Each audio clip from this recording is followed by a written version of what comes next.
Previously on Houndstooth Homestead. Guys, this is Elliot. This is Tim's cousin. Good to see you. Good to see you again, man. I guess I just never realized how much time it takes to do clearing of land. I think what we're going to have to do is just many burn piles around the property. The days I worked with Elliot, we put the piles, at least one of them, kind of right where we wanted to put one of the structures, or we're considering putting one of the structures. George is currently under a burn ban. With the severity of the drought that's hitting us right now, that ban could possibly be extended, well, we don't know how long. We've come to the decision that we're going to hire somebody to do forestry mulching. Hi, I'm Kim. And I'm Jim. Welcome to Houndstooth Homestead. Hey guys, welcome back to Houndstooth Homestead. Big happenings on the homestead. We have come to an agreement with a forestry mulcher. Nathan with Turning Tracks and Dirt. Yep. We've come to an agreement with him to have him clear some of the land. Yeah. So after lots of conversations with people in different companies that do forestry mulching, we decided on Nathan.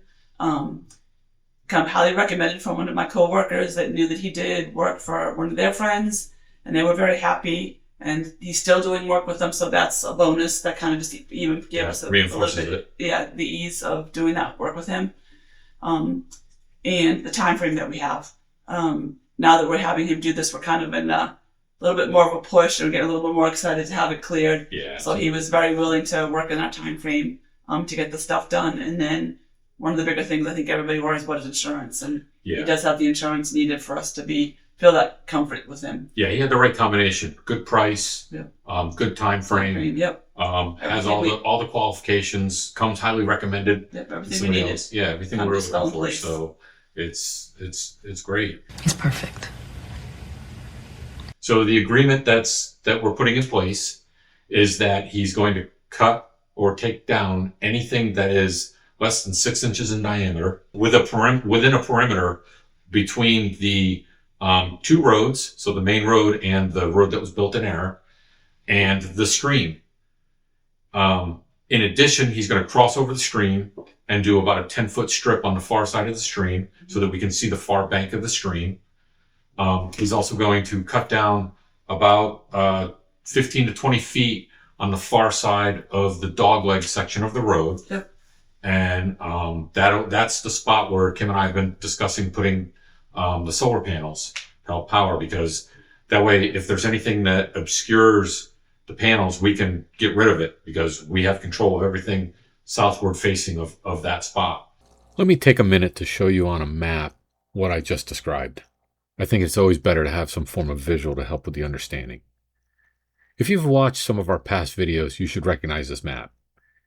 If you have not, then welcome, and we're glad you decided to join us. This map shows our property boundaries in red and the trails and roads that have been cut on the property in light blue. This road is the main entrance to the property. This section is the area that was cleared by accident when they were putting in the road. I often refer to this as the error road. This section of the road is what I refer to as the dogleg section of the road and was the last part of the road put in. Right here is the first trail that Kim and I cut on the property that runs from the main road down to the stream that Elliot later widened with the bulldozer and then added the big open area where the big burn pile is. And then these are the trails that run along or close to the bank of one of the streams on the property. The agreement with Nathan and Turning Tracks and Dirt is to clear anything less than 6 inches in diameter from within this perimeter. According to Google, this is approximately 7.5 to 8 acres. Next, we have Nathan clearing a small strip about 10 feet wide on the far side of the stream.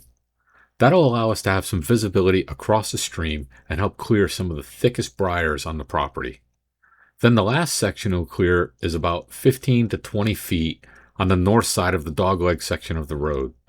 This will allow Kim and I a place that we can install solar panels southward facing and have complete control over any obstructions to the sunlight for those panels. In addition, he's going to remove any metal trash that we remove from the woods. Yep. Flashback. Fortunately, we found some trash. We found lots of tires all through the property. We also found what we think is a water tank, but if you think it's something different, please let us know. We'd like to hear your thoughts. Yeah, if anyone knows what it is, Yeah. let us know. We have no idea. And the other thing we think is out there is looks like a mini dumpster. Yeah. Along with some pots and pans, it looks like, maybe, and a kid's seesaw. So who knows what else we'll find. Yeah, and just some other miscellaneous trash.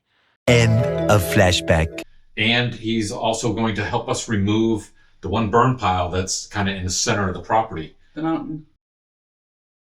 The mountain, which is right where we want to put the shipping container, to bring the camper over and put the camper there with the shipping container and have a camper carport put in right in that spot. So, you know, obviously we need that pile removed more than anything. So with all that, tomorrow morning we'll head out and start clearing some of the trash that Nathan is going to take away for us. And we'll take you guys along with us tomorrow. Try to get you some good footage and everything. And We'll have a good day. yeah, we'll have a good day. All right, guys, we'll see you in the morning. Thanks. Tomorrow. We thought we would show you what our drive looks like coming onto the property. We know we still owe you a video on the story around the road, and it's coming out, but consider this a preview. Every time we drive on the road, I get happy. We're very pleased with the way it turned out. You can see how they elevated the parts that were lowered and tended to get flooded and muddy, and then instead of just following the terrain, they actually cut through the small rolling hills to give us a completely flat driveway, and the drainage has been perfect. We've had some storms where I started building an arc, and the roads have not been affected at all.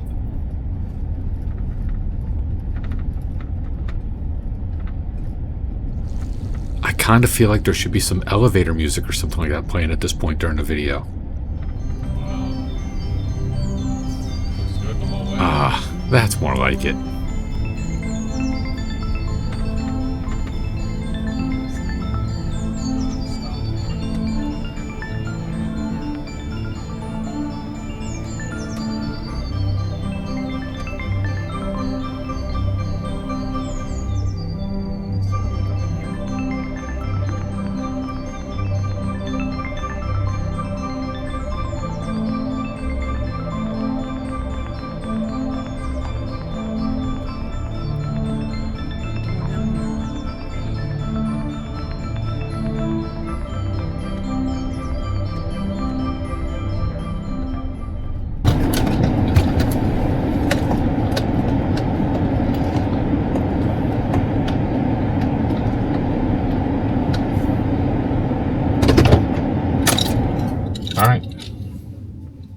So prior to the forestry mulcher showing up, we did need to remove all the metallic trash in the woods. You really don't want to have that forestry head hitting anything metallic. It'll dull the blades as well as throwing shrapnel everywhere. Nothing good will come out of that. Really, what's the worst that can happen? Minus this tree and that tree, the big pine, and this one right here, we could take out all these scrubs and then get in there and just push it all out. Or I can try to use the bucket and just pull it all out. I think that's what I'll do. I'll use the bucket and I'll just pull it all out. Bucket with the thumb. Before we could do anything, we did have to fix a problem with Blue Betty. Also, I did not feel like my full dorkiness was coming across in the videos, so I made sure to wear my chest strap for the body camera for this part of the video. So we lost the pin to the thumb that holds the thumb on. So I had a set of Husky Allen wrenches. I'm going to try to stick an Allen wrench through there and bend the opposite end. It's got a loop because they were on one of those little key fob things. It's got a loop at one end. If I can bend the other end, I'm going to try to use it as a makeshift pin for a while.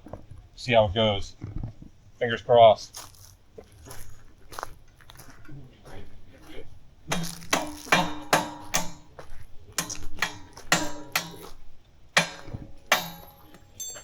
Yeah, I don't think it's going to work. I don't know that I'm going to be able to bend the damn thing.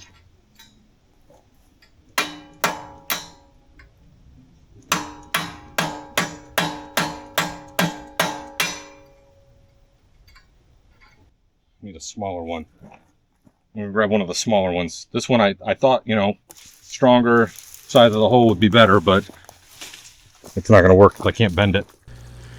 It was right about here where Kim asked me why I did not just use one of the cotter pins that we used to hold on the tow hitch receiver in the back of the truck.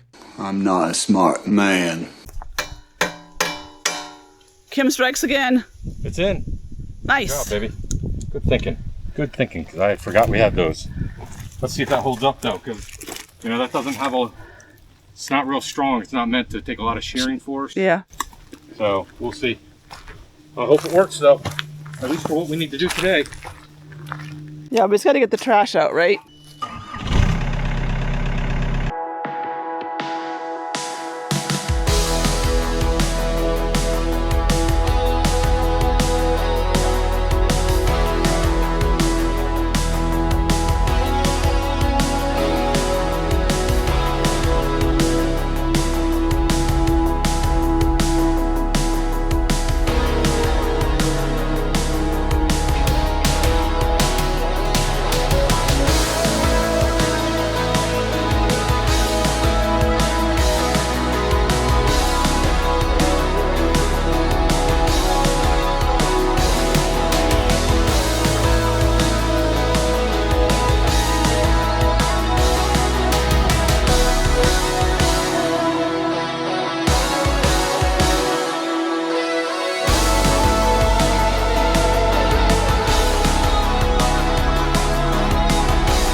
Gloves on, and I can't pick up some of this super tiny shit, but I'll pull it out, and so you just pick it up and throw it over here in this pile.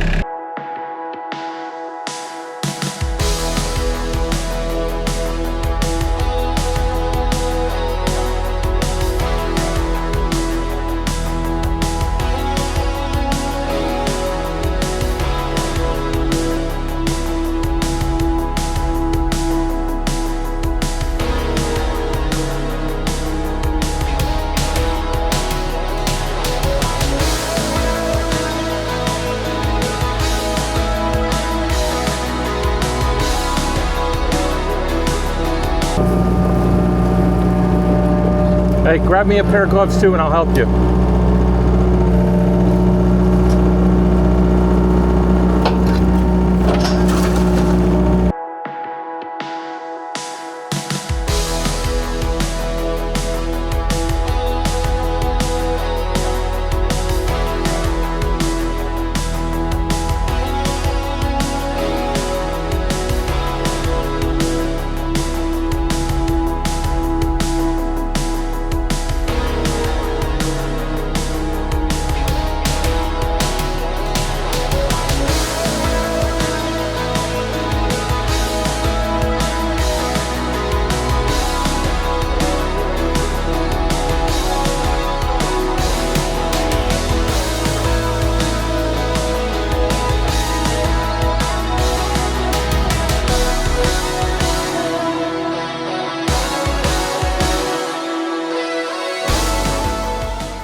Rookie mistake leaving the bucket in the air like that, right about head level. And if you've watched any of our previous videos, you know what I'm very prone to doing.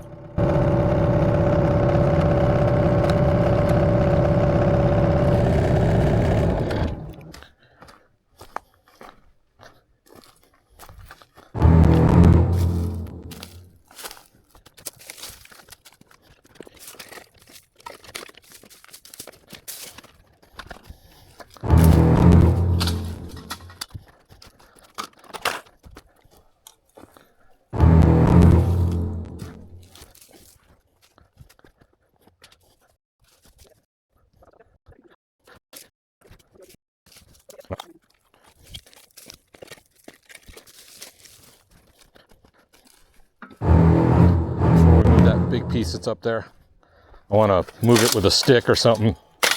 Make sure nothing comes out from underneath it. Okay.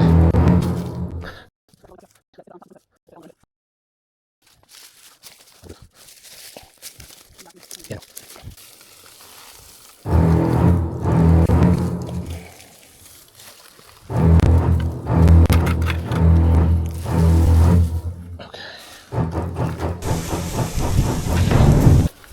Kim, are you all right? Yep. You okay? Yep. You're not bleeding, are you? Just like any good horror movie, there's the twist. It was Kim who hit her head on the bucket. Ha! You all thought for sure it was going to be me. In the end, she was fine. She couldn't remember she was married to me for about 10 minutes. I've never seen her so happy. With how hard Kim hit her head, we really only had two options. Callahan Institute is the leading brain injury clinic in the Pacific Rim. Or Go cool off and sit in the truck.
I used the excavator to clean some of the debris up and groom the burn pile a little since I had stacked some more trees on top. Before we had gotten started, we did ask Flipper the drone to get us some aerial footage of the property before any of the forestry mulching was done. The idea is that we can provide a before and after view from the air. What do you say we cue up that elevator music again?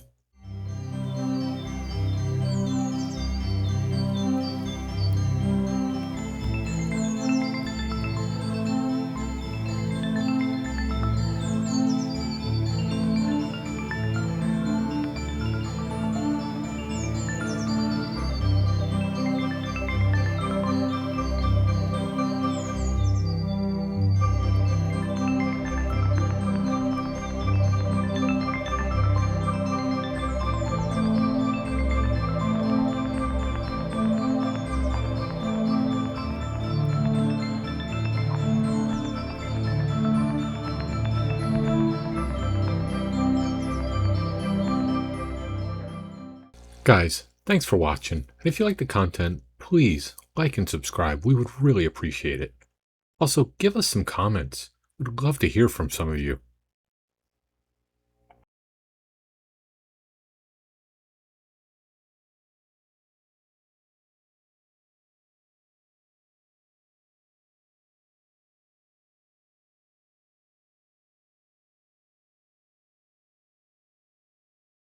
You got to do this. And then, oh no, I'm sorry. You don't have to do that. Don't listen to me. I don't. You cut yourself? Oh, not there. Anywhere but there. Tricky Bug, you're supposed to be over there so they can see you. So you yell.